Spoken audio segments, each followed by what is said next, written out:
It was Passover, the time when God's people remembered how God had rescued them. The very first Passover began with God's people in Egypt. The Pharaoh in Egypt didn't like God's people, so he made them into slaves. God's people cried out to God to rescue them. God heard them and promised to look after them. The Pharaoh didn't want to see God's people set free, so God sent lots of warnings to Pharaoh. He turned their rivers into blood. He sent lots of frogs and flies. He made their animals sick. He gave them horrible sores all over their bodies. God sent huge hailstones and a storm of locusts. Then he made the daytime dark. And finally, God warned that if Pharaoh didn't set his people free, he was going to kill the oldest boy in each family of Egypt. God told his people to keep their children safe. They needed to kill their best lamb and put some of its blood on their front doors. And God kept his promise. He protected his people, and the Pharaoh set them free. As they shared their meal, they would say, "The lamb died instead of us."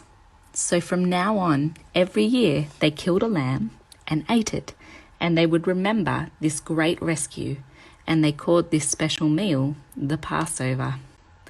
But this Passover, God was getting ready for an even greater rescue.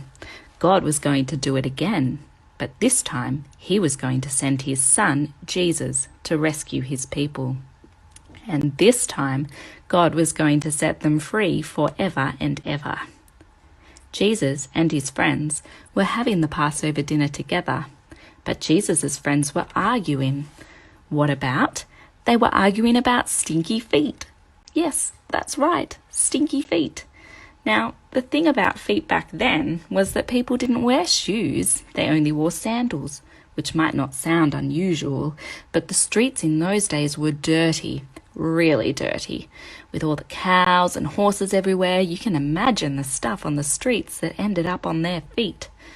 So anyway, someone had to wash away the dirt, but it was a dreadful job. Who on earth would volunteer to do it? Only the lowliest servant. Jesus' friends were still arguing about who would clean everyone's feet. So quietly, Jesus got up from the table. He picked up a bucket of water, knelt down, and started to wash his friend's feet. Peter said, "You can't." But Jesus said, "Peter, if you don't let me wash away the dirt, then you can't be close to me." Jesus knew that what people needed most was to be clean on the inside. All the dirt on their feet was nothing compared to the sin inside their hearts. But Jesus was going to do something that would make our hearts clean as well. So one by one, Jesus washed everyone's feet. He said, "I'm doing this because I love you. Do this for each other." Then Jesus picked up some bread and broke it.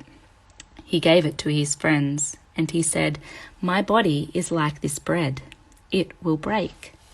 Then he poured a cup of wine, and he said, "This cup of wine is like my blood. It will pour out. But this is how God will rescue the whole world. My life will break, and God's broken world will mend. My heart will tear apart, and your hearts will heal. Just as the Passover lamb died, so now I will die instead of you. My blood will wash away all of your sins, and you'll be clean on the inside in your hearts." Jesus' death on the cross means that we are free from all our sin. So whenever you eat and drink, remember Jesus said, "I have rescued you."